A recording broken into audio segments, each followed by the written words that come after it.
transmission est en train de chauffer. Alors en fait, pourquoi on fait chauffer la transmission? C'est assez simple. C'est parce que c'est un peu comme le moteur. Avant de vidanger, en fait, si l'huile qui est à l'intérieur est froide, donc elle est très épaisse, et en fait si elle est très épaisse, la totalité ne sort pas forcément quand on vidange. Bon, là c'est pas parce qu'on fait chauffer que tout va sortir, mais en tout cas le fait de fluidifier, ça va permettre d'en faire sortir un peu plus que ce qui devait sortir à froid. Donc supposons qu'il y avait 2,5 litres dans le pont. Là on va sortir par exemple à chaud 2,4 litres, alors que si on avait laissé froid sans faire chauffer, on n'aurait remplacé que 2,3 litres de l'huile par exemple. Donc voilà, là c'est en train de chauffer. Alors je vais regarder un petit peu quelle température on a atteint, parce que là à l'arrière on est en 4e. On est à 88 degrés température d'eau et 65 degrés en température d'huile. Alors là je vois que mon écran il est poussiéreux de ouf. C'est insolent. Donc on va laisser la voiture atteindre sa température de fonctionnement, et une fois qu'elle aura atteint sa température de fonctionnement, ben on va vidanger déjà le pont.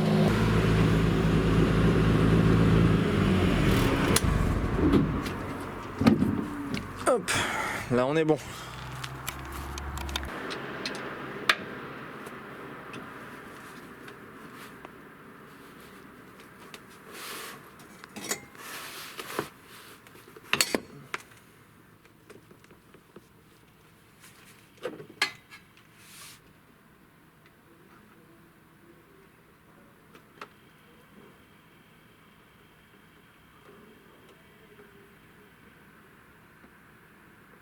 Bon, je crois que ça s'enchaîne. Décidément, ça ne me lâche pas, c'est incroyable. Je voudrais pas trop m'avancer, parce que là, bon, quand je vois ce que je vois, ça fait très peur. Mais je pense que mon pont est cassé. Ou du moins qu'il y a quelque chose dans mon pont qui a cassé. Parce que là, c'est bizarre quand même. Alors, le gros morceau de métal sur le bouchon aimanté avec toute cette limaille. Vous en pensez quoi, vous? Rassurant ou pas? Parce que là il est encore en train de se vider, mais déjà quand je vois ça, ouais, je crois qu'on a un petit problème. Tout petit. Alors comme quoi c'est solide quand même, parce que bon, mine de rien, si c'était comme ça avant même qu'on ait commencé à rouler à Mérignac, ça a bien tenu. Et si ça s'est fait pendant Mérignac, bah ma foi, ça nous a pas empêché de rouler, donc ça va. Si ça s'est passé pendant les derniers tests que j'ai fait avec les semi-slick, va falloir penser à une solution de rechange peut-être plus intéressante à long terme, parce que là non, je vais pas changer de pont toutes les semaines. Petit hashtag pour Alexandre Boulier. Parce que lui il en a cassé plusieurs sur un week-end. Et là, à ce moment-là, je me dis, 1, heureusement qu'on n'est pas sorti à Lurcy, 2, heureusement que c'est le confinement, parce que si j'avais dû sortir, et ben, vu que pour l'instant j'ai pas forcément les moyens de me payer un pont, c'est pas plus mal, parce que j'aurais été grave frustré.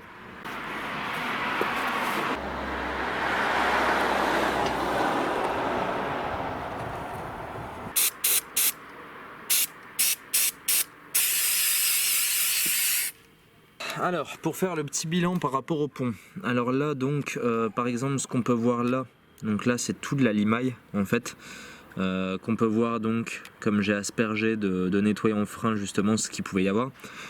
Donc là, en jugé de ce qu'on voit là, ici, là, là, encore là, ici et surtout là, parce que là c'est quand même fameux.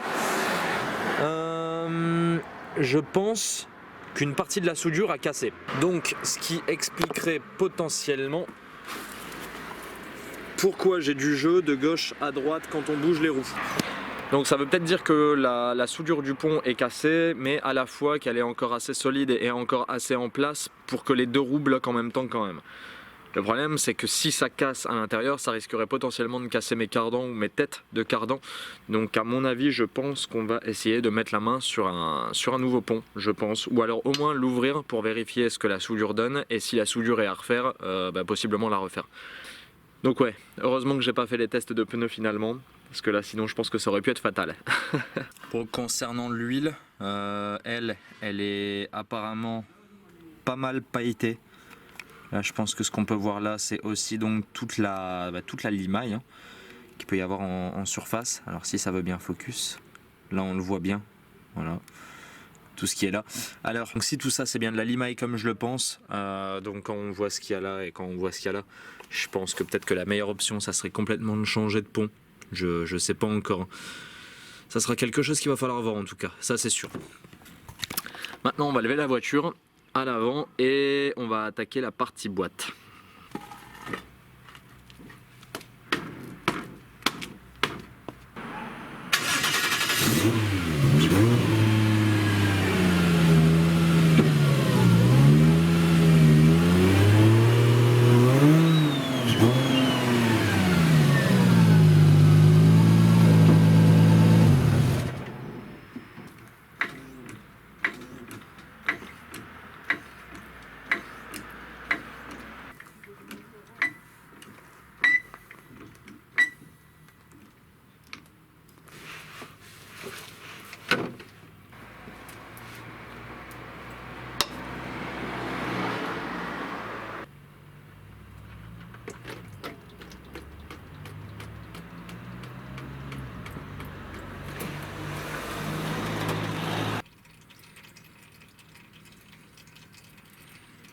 Hop là, maintenant l'huile de boîte.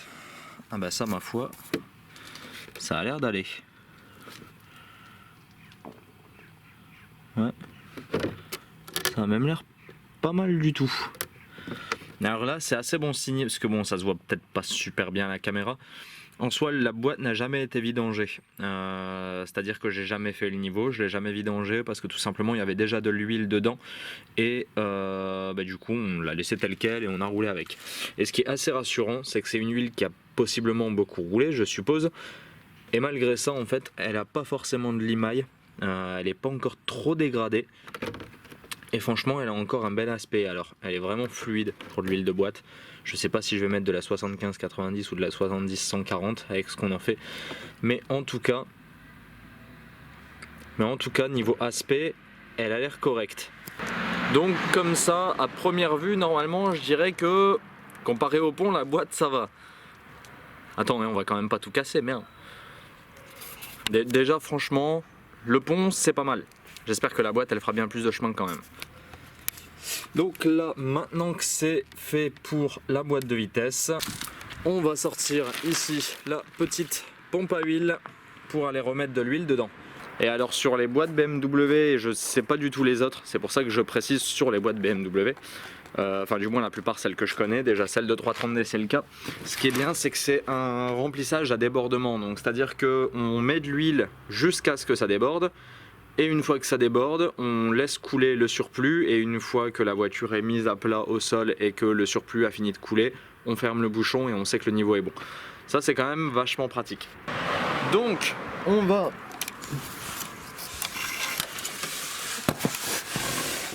retirer le bouchon qui est juste ici et on va faire le remplissage de la boîte de vitesse. Alors désolé si je filme pas, mais il n'y a pas trop la place et ça consiste ni plus ni moins qu'à remettre de l'huile.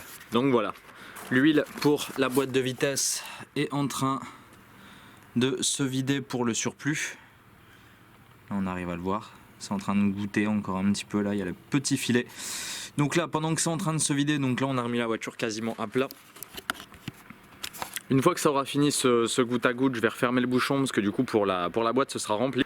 Alors bien évidemment, nous avons mis l'huile Kenol, comme d'habitude.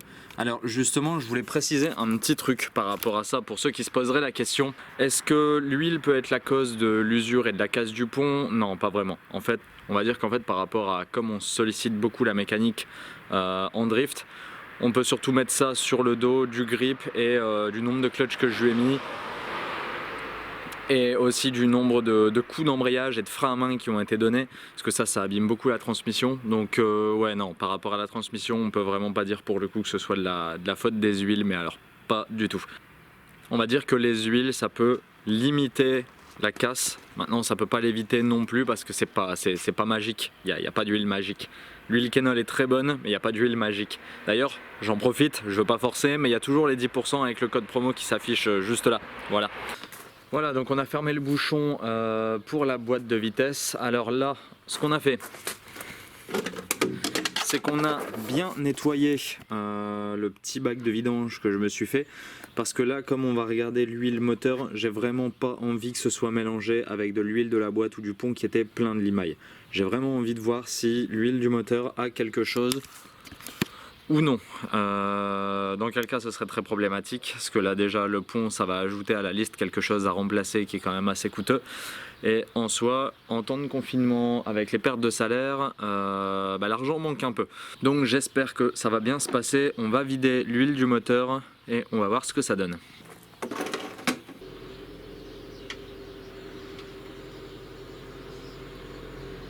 Voilà l'huile moteur enfin vidée. Alors, bon, déjà elle a l'air, elle est assez noire. Donc bon, je sais pas si c'est forcément inquiétant dans le sens où on n'a pas beaucoup roulé avec. Après c'est vrai que c'était les premiers roulages du moteur, c'était les premiers tests aussi. Donc forcément il faut bien que les choses se mettent en place et que l'usure se fasse un peu. Alors, on va peut-être essayer de mettre la main sur une lampe. Donc là, comme on peut le voir, bon, ça scintille vite fait. Alors après, bon, c'est normal qu'il y ait un minimum de limaille, hein. Dans toute huile, il y aura un petit peu de limaille. Bon, là en soi, c'est pailleté, mais à première vue, rien de méchant, pas de grosse limaille. Et alors ici, en attendant que la batterie charge pour la caméra, on s'est amusé un petit peu à dépioter donc l'ancien filtre, enfin celui qui était dessus. Et là, comme on peut le voir, donc ça c'est ce qu'il y a à l'intérieur. Et en soi,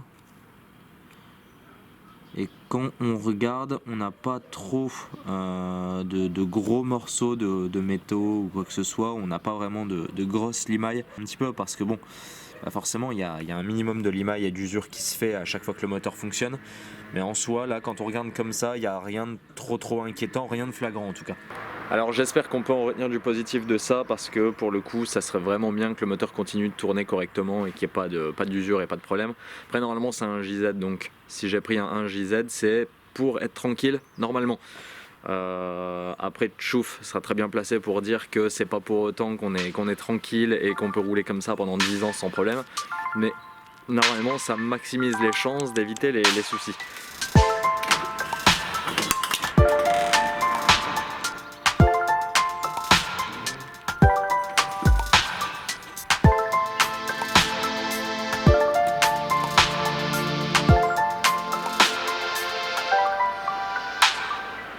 Bon, voilà le niveau d'huile fait pour le moteur. Forcément il faudra que je le refasse la prochaine fois, parce que là pour l'instant ça n'a pas encore circulé dans le radiateur d'huile et tout ce qui s'ensuit, donc c'est pas sûr à 100% que le niveau soit bon. Donc la prochaine fois bien sûr je m'en assurerai avant de rouler. Mais voilà, bilan plutôt positif on va dire, parce que bon, le moteur va bien a priori, la boîte de vitesse va bien aussi. Le petit point noir, un petit peu comme d'habitude, là c'est le pont cette fois-ci qui a décidé apparemment de lâcher. Donc dans la prochaine vidéo certainement je pense que je m'attaquerai au démontage du pont pour regarder du coup à l'intérieur ce qui va pas. Et voir du coup si on le remplace ou alors si on le ressoude ou alors si voilà quoi. On va voir ce qu'on peut faire, ou alors si on change complètement de pont et si on transforme sur un pont de 350Z par exemple. Enfin tout ça, ça reste à voir. En tout cas pour le moteur c'est bon, la boîte c'est bon aussi, restera le pont. Mais écoutez les amis, j'ai envie de dire, à la limite, vu qu'on est en confinement et que pour l'instant je peux pas rouler, heureusement que ça tombe maintenant. Maintenant j'espère que soit je trouverai un pont facilement ou alors que la transformation sera pas trop complexe. On en reparlera je pense dans la prochaine vidéo.